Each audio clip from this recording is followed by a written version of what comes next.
आप भांगड़ा कर लो, पूरे ट्रेन को आप डांडिया बजा दो, एयरपोर्ट तक डांडिया खेल लो, फर्क पड़ता है मुझे को ले करके लोगों को जो दर्द देने वाले लोग को ताकत मिल गया है, उनके ताकत का हरण करो और न्याय करने वाले नेता को राम मंदिर बन रहा है माननीय सुप्रीम कोर्ट के निर्देश पर।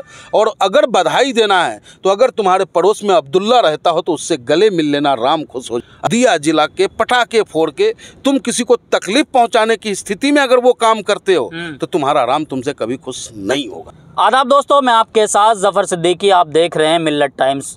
जैसा कि पूरे देश भर में जो है एक खुशी का माहौल बनाया जा रहा है और सड़कों पर आप देख रहे होंगे कि एक भगवा कलर के जो है झंडे अब सड़कों पर, दुकानों पर नज़र आ रहे हैं, तमाम घरों पर लगाए जा रहे हैं। भाजपा की तरफ से एक आ गया है कि 5 लाख कार्यकर्ताओं को उतारा गया है जो घर घर संदेश पहुंचा रहे हैं कि 22 तारीख को दिवाली मनाएं। पूरे मुद्दे पर मेरे साथ बातचीत करने के लिए मौजूद हैं पंडित मनमोहन जागामा, जो ओवैसी साहब के सिपाही बताए जाते हैं। इनसे बात करेंगे कि 22 तारीख को क्या ये भी राम मंदिर जा रहे हैं, क्या उस दिवाली में शरीक हो रहे हैं। पंडित जी, बहुत बहुत स्वागत है आपका। 22 तारीख को कैसे देख रहे हैं?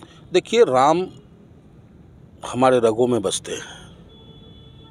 जब नींद खुलती है हमारी तो राम से शुरुआत होती है और जब सोते हैं तो राम का नाम लेकर के ही सोते हैं। लेकिन हम में और भारतीय जनता पार्टी में फ़र्क है जी। फ़र्क यह है कि वो राम का नाम दिखावे में लेते हैं और हम राम का नाम दिनचर्या में लेते हैं। उनकी दिवाली लोगों के लिए अंधियारा पैदा करता है जी। और जब हम दीपावली मनाते हैं तो चहुं और खुशहाली होती है। जब हम ईद मनाते हैं हर किसी का मुंह मीठा होता है। जब आज गुरु गोविंद सिंह महाराज जी का प्रकाशोत्सव भी है जी, उस प्रकाशोत्सव पे मैं तमाम हिंदुस्तानियों को और सिख धर्म के मानने वालों को, और मेरा आस्था इसलिए विशेष है उनसे क्योंकि गुरु गोविंद सिंह साहब बिहार की पावन धरती पटना साहब में जन्म लिए। उनका वो हर मंदिर गली में घूमना और हमारा भी वहाँ जाना, कंगन घाट पे जाना, गौघट गुरुद्वारा जाना, हंडिया साहब जाना, गुरु के बाग जाना, तो हम लोग वहाँ गए आए, बहुत लगाव रहा है गुरु गोविंद सिंह महाराज जी से। तो मैं तमाम हिंदुस्तानियों को आज गुरु गोविंद सिंह महाराज जी के जो सिख के 10वें गुरु हैं, खालसा पंथ के संस्थापक भी हैं वो, तो और उन्होंने शिक्षा दी है हमें कि सत्य पथ पर चलो, कर्म पथ पे चलो, जुल्म के खिलाफ अपने आवाज़ को बुलंद करो। और वही काम हम कर रहे हैं, वही काम हमारा नेता बैरिस्टर साहब कर रहे हैं। तो ऑल इंडिया मजलिस इत्तेहादुल मुस्लिमीन की तरफ से तमाम हिंदुस्तानियों को 10वें गुरु गोविंद सिंह साहब जी के जन्मदिन की लख लख बधाइयाँ देने का काम कर रहे हैं। लेकिन एक तरफ जो भाजपा लगातार अब घरों पर झंडा लगा रही है और ये कह रही है कि ऐतिहासिक दिवाली मनाएं, क्या कहेंगे पंडित जी ऐतिहासिक दिवाली? भाजपा वालों से पूछो कि इस राम जी के मंदिर की लड़ाई में भी कहीं ये रहे हैं? ये तो राजनीतिक रूप से पहुंच गए ना जी। इनका कोई विशेष योगदान नहीं रहा, लेकिन ये इसलिए कह रहे हैं क्योंकि इनको वोट लेना है और हम भैया इनको वोट देने वाले तो है नहीं। जो अंधभक्त है उनके तो राम भाजपाई है, और जो राम भक्त है वो मेरा राम कन कन में बसता है। एनी टाइम हम मस्त रहते हैं और दीपावली जब आएगी हम मनाएंगे। नहीं, कह रहे हैं ना कि राम को जो है इन्होंने टेंट वाले घर में से पक्का मकान दे दिया है। पहले तो इन्होंने अपना पक्का मकान लिया ना, 8,500 करोड़ का 5 स्टार कार्यालय पहले अपना बनाया। हिंदुस्तान के हर जिले में अपना ज़मीन लेकर के कार्यालय बनाने वाला विश्व का सबसे ज़्यादा पैसे वाला पार्टी बन गया ये भारतीय जनता पार्टी। उसके बाद फिर राम की जहाँ तक बात आती है मंदिर निर्माण की, तो इसमें कहीं से कहीं तक भारतीय जनता पार्टी का योगदान नहीं है। मैं बार बार आपसे कहूँगा और आपके माध्यम से लोगों से कहना चाहूँगा कि भैया वो राम मंदिर बन रहा है माननीय सुप्रीम कोर्ट के निर्देश पर। और अगर बधाई देना है तो अगर तुम्हारे पड़ोस में अब्दुल्ला रहता हो तो उससे गले मिल लेना, राम खुश हो जाएगा। तुम्हारे पड़ोस में अगर कोई गुरमुख सिंह रहते हों उनसे गले मिल लेना, उस दिन वो राम तुम्हारे खुश हो जाएंगे। दिया जिला के पटाखे फोड़ के तुम किसी को तकलीफ पहुंचाने की स्थिति में अगर वो काम करते हो तो तुम्हारा राम तुमसे कभी खुश नहीं होगा।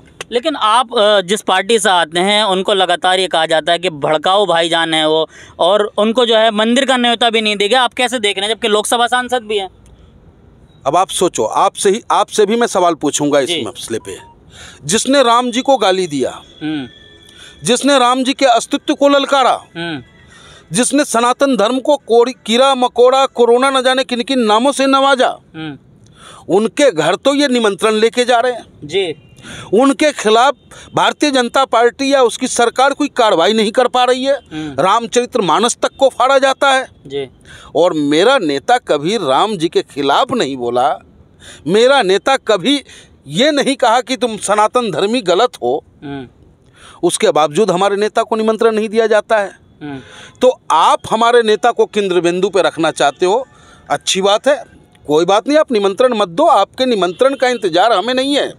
अरे हमारा नेता पांचों वक्त का नमाजी है और हम अपने धर्म और कर्म को मानने वाले हैं। जब हमें मौका मिलेगा इस 2024 में ही उस धरती पे जाकर के धरती को सलाम करने का काम करेंगे। योगी आदित्यनाथ ने ये कहा कि यहाँ से कौशाम्बी से 22 बसें चलाई जाएंगी जिसमें राम भक्त राम का जाप सुन पाएंगे, लेकिन लोग उसका विरोध कर रहे हैं कि क्या फिर मुस्लिम उसमें जाएगा तो क्या उसको वहाँ पर पीड़ित किया जाएगा, क्या मुस्लिम को वहाँ पर फिर सताया जाएगा, इस तरह की खबरें आएंगी। बिल्कुल ये संवेदनशील सवाल है आपका। सरकार का निर्णय है कि राम धुन बजनी चाहिए। राम धुन से न रहीम को आपत्ति है न किसी को आपत्ति है, लेकिन आपत्ति मुझे है जी। आपत्ति मुझे इसलिए है कि आप राम धुन बजाओ, आप भांगड़ा कर लो, पूरे ट्रेन को आप डांडिया बजा दो, एयरपोर्ट तक डांडिया खेल लो आप, कोई फर्क नहीं पड़ता। हमारे मुसलमान भाइयों पे कोई फर्क नहीं पड़ रहा, ठीक। लेकिन फर्क मुझे पड़ता है जब मेरा कोई सच्चा हिंदुस्तानी मुसलमान भाई कहीं पार्क में नमाज पढ़ रहा हो तो उस पर मुकदमा दर्ज हो जाए। फर्क मुझे पड़ता है जब कोई परिजन अपने पीड़ित जो अस्पताल में भर्ती हो और उसको स्वस्थ लाभ मिले, उसको लेकर के अपने अल्लाह ताला अपने भगवान से वो प्रार्थना जब करने को सर झुका ले तो वहाँ उस पर मुकदमा दर्ज होता है। फर्क पड़ता है मुझे जी। जब जाति के नाम पर बाबा का बुलडोजर दौड़ता हो। आपने देखा अभी मध्य प्रदेश माफियाओं को खत्म अभी मध्य प्रदेश के अंदर में एक घटना घटी कि कहा गया कि इसने उज्जैन जो हमारे जी महाकालेश्वर बाबा हैं हमारे कालों के काल महाकाल, उन पे वहाँ पे कहीं थूक फेंकने की एक शिकायत दर्ज हुई जी। शिवराज सिंह चौहान मुख्यमंत्री थे, गवाह जो था वो आज मुकर गया, केस खत्म हो जाता है। लेकिन साहब सिर्फ इसलिए बुलडोजर चला उसके घर पे क्योंकि उसके नाम के आगे खान लिखा था। क्या भाजपा सरकार उस गरीब के सर पे छत देगा? पूछता है हिंदुस्तान।